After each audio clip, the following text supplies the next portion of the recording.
Mike Carey vino a las jornadas, no recuerdo exactamente el año, yo creo que fue 2003, 2004, vuelve este año, pero es que por el camino pues ha estado un montón de veces en Asturias, en la Semana de un par de veces, el año pasado en el Festival Celsius, aquí en Avilés, y la verdad es que yo creo que en todas esas ocasiones he tenido el honor y el placer de conducir, de compartir mesa con él, lo cual francamente me llena de alegría porque es una de las personas, de los autores, de los creadores a los que más nos gusta hablar, que más nos gusta escuchar sobre todo. Pero quizá por eso he pensado que quizá podemos hablar esta vez de una forma quizá un poco más caótica, no os preocupéis, vamos a hablar de Lucifer, de Critter, de X-Men, pero quizá vamos a pasar un poco del orden cronológico y intentar investigar otras facetas, aunque en general siempre vamos a estar, bueno, vamos a hablar de la obra, obviamente. A que, por cierto, pues agradezco un montón que haya vuelto aquí con nosotros. Pero vamos a empezar. Y una pregunta que yo creo que es muy parecida a la primera que le hacía Raico Pulido hace unos minutos. ¿Qué fue lo que le atrajo del cómic a Mike para querer decir, bueno, pues yo quisiera dedicarme a esto? ¿Qué fue lo que tenía el cómic que no tenía a lo mejor otros medios? I think comics were always in my life from a very, very young age. I grew up in Liverpool in the 1960s, and we had, I think, two genuine comic geniuses working in England at that time. They were Leo Baxendale and Ken Reid. And when I was 3 years old, they worked together on a comic called Wham! Nothing to do with the pop group. And I can remember sitting on my mother's knee, sort of puzzling out the words of this comic, which it was like a very, very engrossing and wonderful narrative to me. The first words that I could spell were words like with 3 A's. I think most comics creators start by being comics fans, and that was certainly the case for me. I grew up loving comics. I came to comics before I came to books. From the English humor comics of the time, I graduated to American superhero comics. My big brother, Chris, gave me a Fantastic Four annual. It was during the Stan Lee, Jack Kirby era. It was the annual where Reed Richards is trapped in the negative zone and Triton of the Inhumans goes in to save him. And I just thought, it doesn't get any better than this. And it was the start of a lifelong love affair, I think. When I grew up. Finally had in your hands something you have done yourself, written yourself. It was, the comic was called Toxic. It was an anthology comic. In England there is 2000 AD, which is one of our most famous comics, an anthology comic that's been running for many, many years now. Toxic was a very short-lived rival to 2000 AD. And I had a story that ran in 2 issues in the year 1991. My name wasn't on the cover, but it was on the story, and that was, I just thought, I thought I'd arrived. I thought getting one story published meant, just like that, I was there. I was a professional writer, and I can remember sort of saying to Lynn, I'm going to give up teaching, I'm going to give up my day job, and just do this, because it's awesome. And she said, you should wait and see if the check clears. And it didn't, it bounced. And I didn't get any money for that job. And it was 8 years after that, 9 years after that, before I actually sort of became a writer in the sense of doing it for a living. But that was where it started. And it was wonderful. And it still is. The moment when you get the issues, when you actually get the physical comic in your hand, I think is always a really special moment for any writer.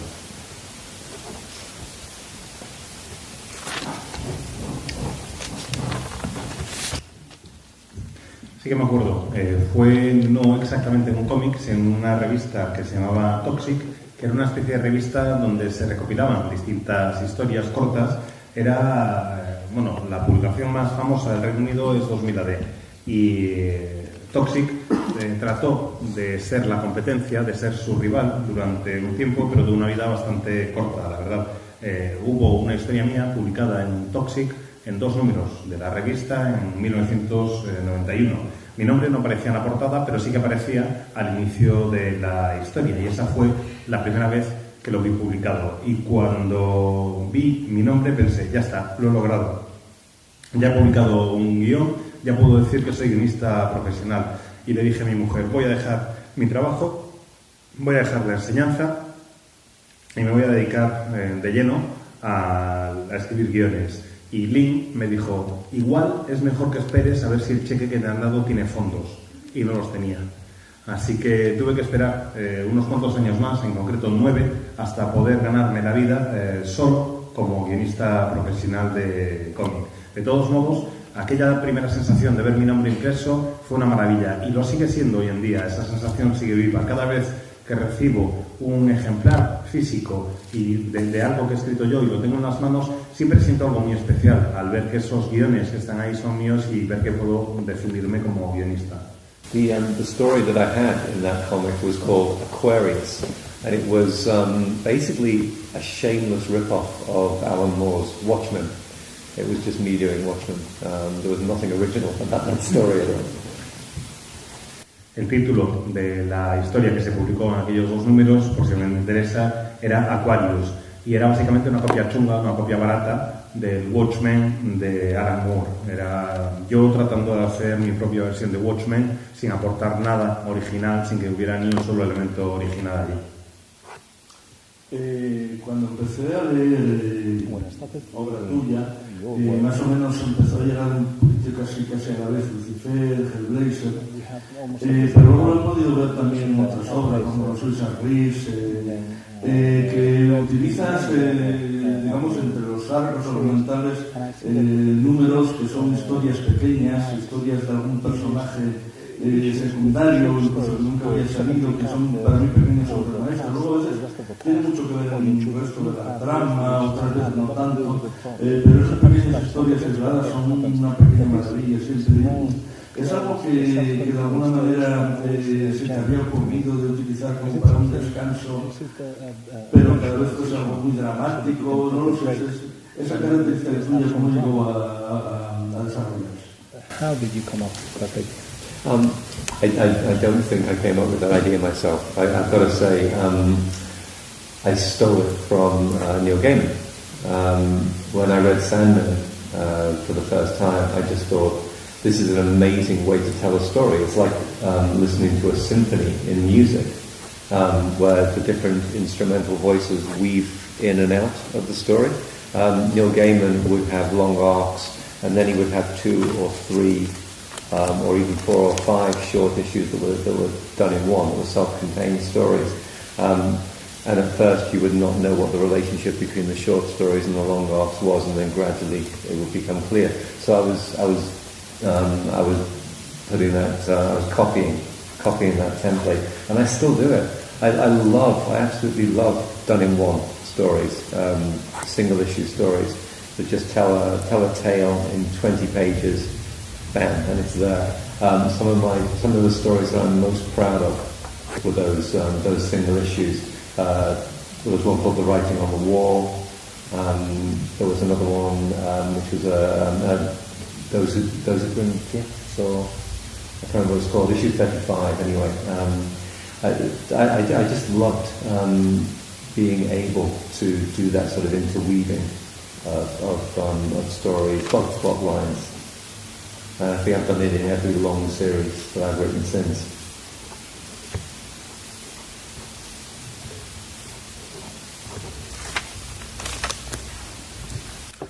Creo que no es idea mía, no me puedo atribuir el mérito, se lo robé a Neil Gaiman. La primera vez que leí Sandman dije, es fantástico, me parece genial esta forma de contar una historia. Son distintos relatos que se van entrelazando y a veces cobra relevancia uno y a veces cobra relevancia otro. Es casi como una sinfonía en música, donde los distintos instrumentos van adquiriendo mayor presencia en distintos momentos. Me encantaba el ver cómo Gaiman escribía un arco largo y después tenía, pues a lo mejor 3, 4 o 5 números autoconclusivos con historias que al principio no sabías muy bien qué tenían que ver con la trama general y que con el paso del tiempo ibas viendo gradualmente la conexión que se establecía con el relato que se estaba contando, y me parecía absolutamente maravilloso. Así que decidí copiar ese modelo, copiar esa plantilla, y aún lo sigo haciendo hoy en día. Me encanta el poder contar de vez en cuando este tipo de números, este tipo de historias autoconclusivas.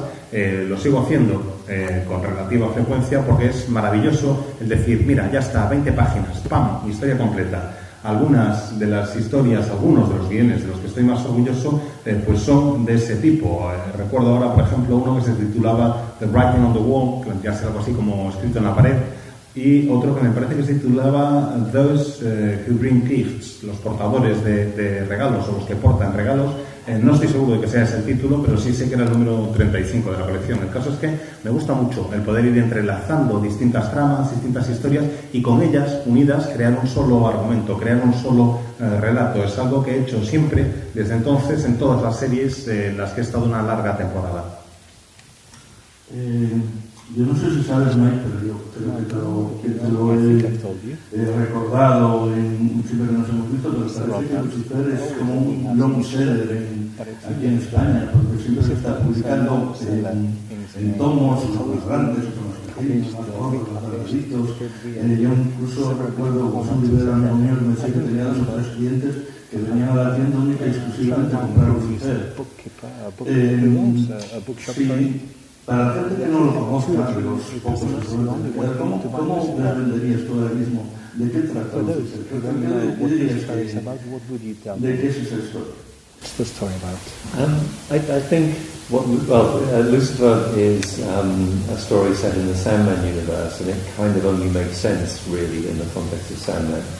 It's a story about what happens to Lucifer after he resigns, after he gives up the throne of power and comes to Earth, trying to basically be his own man, trying to control his own destiny, because he feels that he has always been in his father's shadow. It's a story about fathers and sons, about parents and children, and about the crisis that I think every child reaches when they try to break away from the parental influence and just be themselves. And that's always, I think, a really hard thing to do. It's especially hard if your dad is God. But I think there's a sense in which when kids are little, their parents always have a godlike power over them. So it was a family drama, but a family drama that was also about sort of like things like predestination and free will, which were kind of on my mind a lot at that time.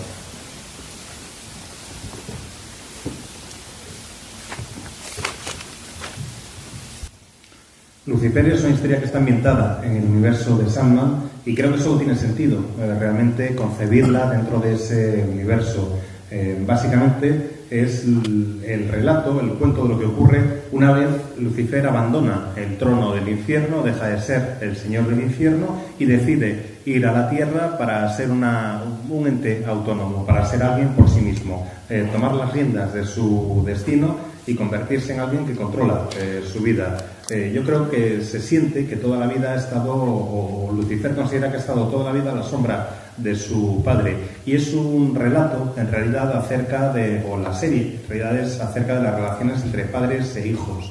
Me parece que es algo que nos ocurre a todos, que llega un momento en el que queremos ser nosotros mismos, abandonar la sombra de nuestros padres, y imaginar lo difícil que puede ser eso si tu padre es Dios, como era el caso. También, en cierta forma, para un niño pequeño, sus padres tienen carácter casi divino en ocasiones, así que diría que la serie es un drama familiar donde también se tratan temas como la predestinación o la libertad. I don't want to give you the impression that I steal all of my stories, but the other big influence on Lucifer was a work by the English poet William Blake. He did a book, as an early 19th century poet, he did a book called The Marriage of Heaven and Hell, which was, he was a dissenter. He was a religious man, but outside of the sort of Orthodox Church in Britain.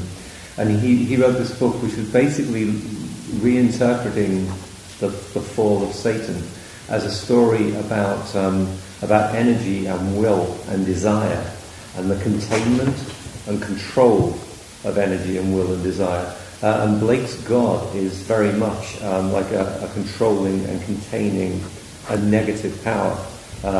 And Blake's Satan is energy. And at one point he says energy is eternal delight. And I was kind of cribbing a lot of some of the iconography of the story from that book, which is an amazing book. It's well worth reading. The Marriage of Nevermore.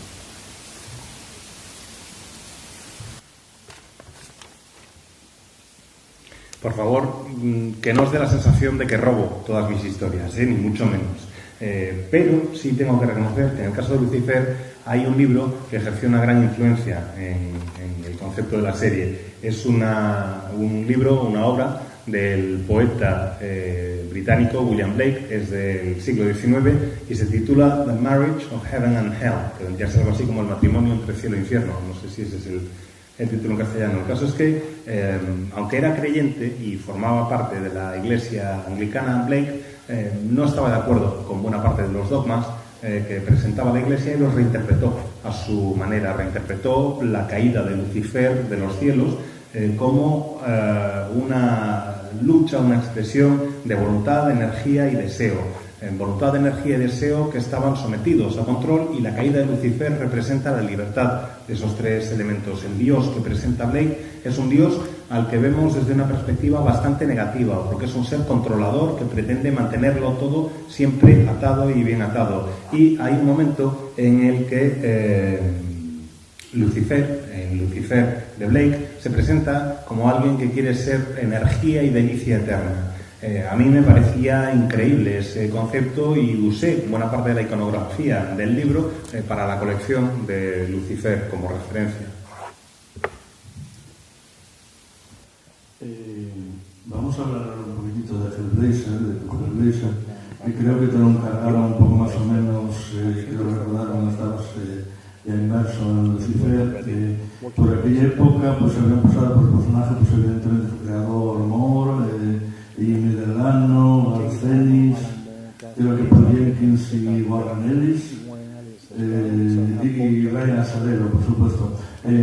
Todos ellos grandes escritores, todos ellos que hicieron un Hellblazer, bueno, unos mejores que otros, obviamente, pero cuando tienes detrás toda esa serie de buenos escritores, todos llevando el mismo personaje, y te lo encargan, y bueno, ¿qué puedo hacer yo aquí de nuevo? ¿Qué nuevo matiz, qué nuevo carácter puedo dar?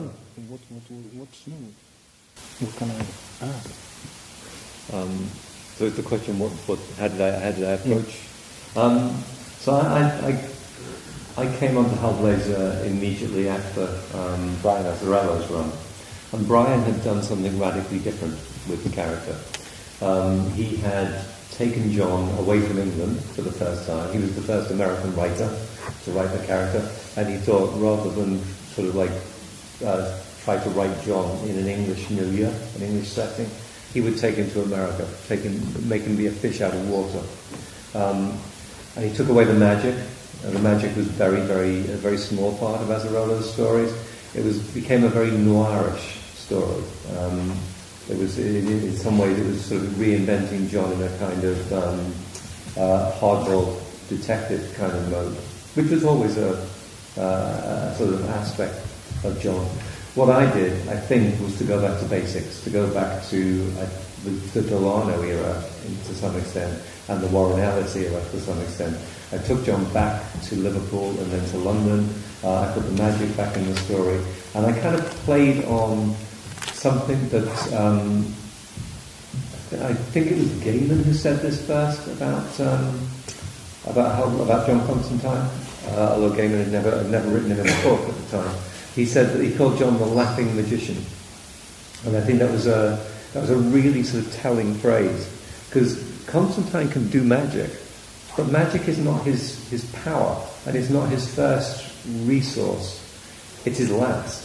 Normally he wins by just being the smartest man in the room. He plays he plays high stakes games with gods and demons and angels and monsters, and also the laughing part. He's sarcastic. He's unimpressed by these great superhuman powers. He is humanity standing back and laughing in the face of God, in the face of destiny. And those were the elements that I wanted to bring to the fore when I wrote them. I can't say whether I succeeded, but that's what I was trying to do.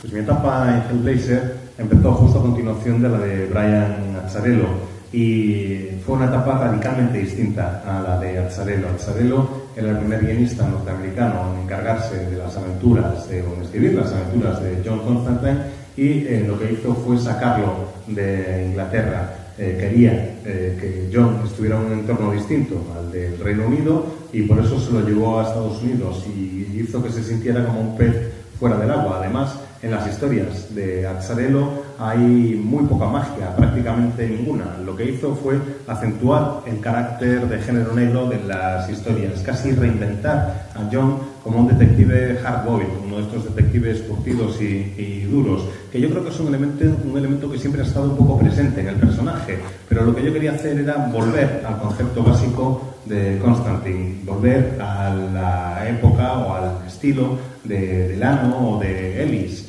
Así que devolví a Constantine a Liverpool primero y luego a Londres y reincorporé la magia en las historias. Me parece que Gaiman fue el que mejor definió el personaje, aunque en aquel entonces todavía no había escrito ninguna aventura con él, porque lo definió como el mago que ríe o el mago sonriente.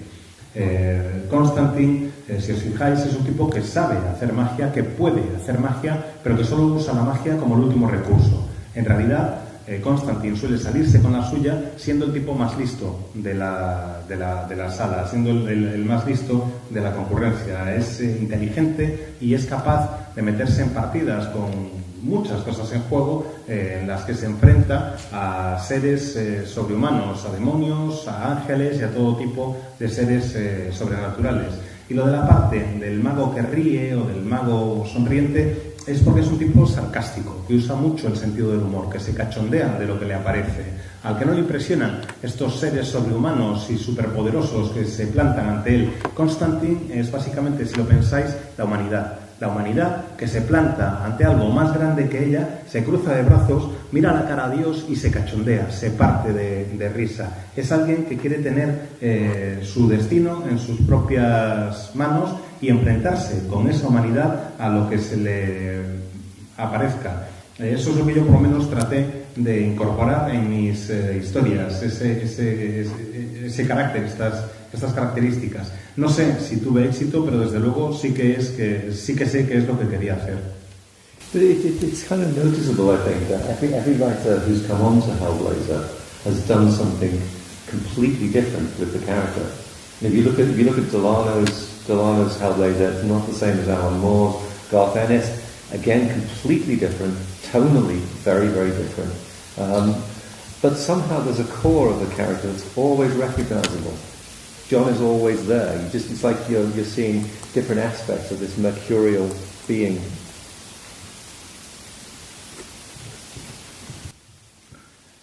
Pero si os fijáis, es que todos los guionistas que se han encargado de Hellblazer han hecho algo distinto con él. Lo que escribía Delano no tiene absolutamente nada que ver con la versión que había creado del personaje que había creado Alan Moore.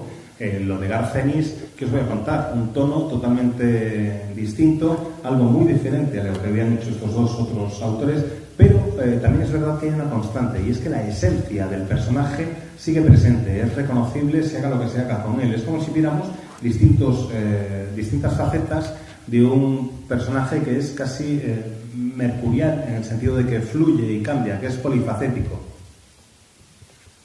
Y pues cuando estos proyectos estaban, yo creo que el ciclo no había acabado y tampoco quizás sobre etapa Hellblazer, nos enteramos de que Mike iba pues, a ser el nuevo guionista de una de las colecciones, de uno de los títulos de mutantes, concretamente de X-Men, que luego se convirtió en X-Men Legacy. Y yo creo que mucha especie de fantasía oscura, que de repente se podían ser superhéroes. Pues de nuevo, ¿cómo fue tu aproximación a estos personajes tan populares y tan alejados de lo que habías hecho hasta ese momento en cómic? I think it had always been an ambition of mine to write superheroes because I grew up reading superhero stories and loving them. And one of the things that's unique about superheroes is it's a genre that began in comic books. If you read a Western comic, if you read a war comic, if you read a sci-fi comic, all of those genres existed in other media first. Superhero narratives arguably did not exist until comic books came along. And the comic book is still their home, even though superhero movies do really well nowadays. I think the best superhero stories are to be found in the comics medium. And I have been trying and trying. It's true, all of my published work was for Vertigo. But I've been trying out for the DC universe. I've been pitching Superman stories, Batman stories, Firestorm stories. I wrote 3 issues of Firestorm, but they got spiked. They never got published. And then I went to San Diego one year and I met Axel Alonso, who of course was an editor who started out at Vertigo, but then moved to Marvel.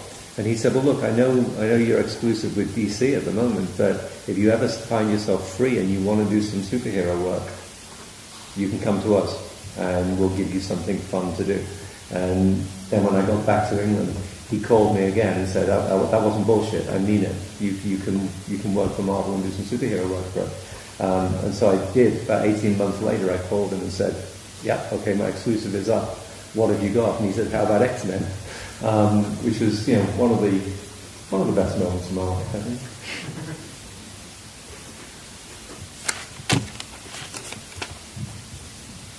Pues la verdad es que yo siempre había ambicionado escribir guiones de superhéroes. Ya os he dicho que crecí leyendo historias de superhéroes y me encantan.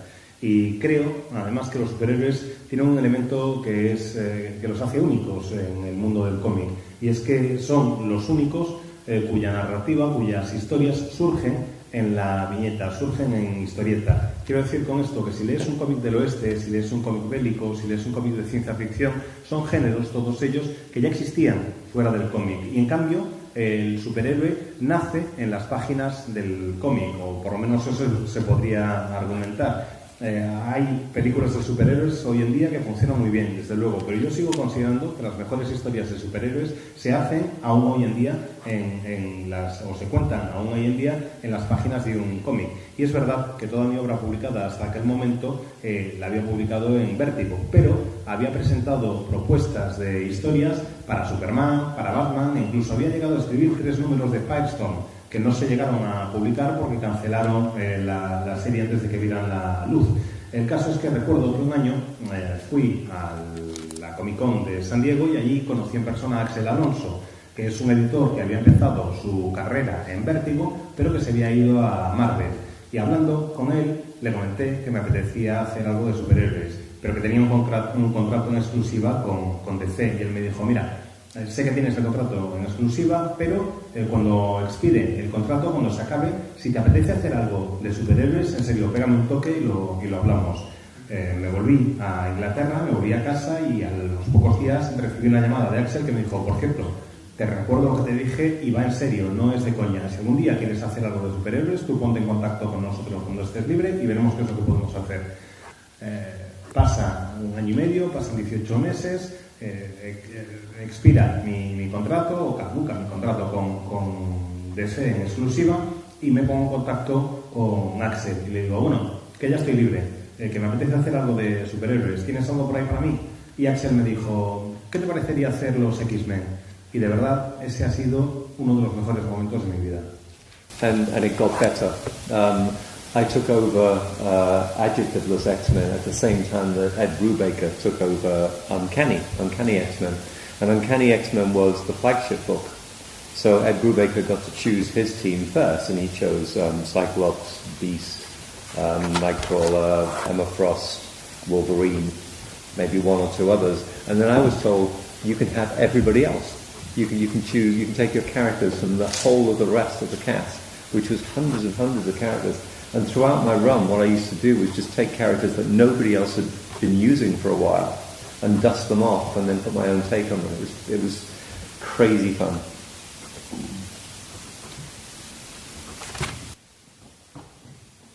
Y no solo que fueron los mejores momentos de mi vida, sino que encima mejoró con el paso del tiempo, porque resulta que cuando yo entré en X-Men se hizo cargo de los guiones de la Patrulla X Ed Brubaker, y claro, como la Patrulla era el título insignia de la editorial en aquel momento, me dijeron, mira, él va a escoger a quién quiere que forme parte, a qué personajes quiere para que forme parte de su Patrulla X, tú luego puedes escoger lo que quieras del resto.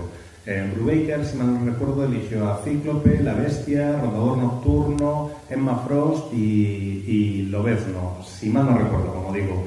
Y yo estaba feliz, porque eso quería decir que me quedaban a mí centenares de personajes entre los que poder escoger, que era algo que me apetecía muchísimo. De hecho, mi etapa en X-Men creo que se caracteriza porque cada cierto tiempo iba sacando del olvido algún personaje relativamente desconocido o relativamente secundario, lo desempolvaba un poco y podía aportar algo, dar mi visión propia de ese personaje, y os aseguro que fue una pasada de divertido.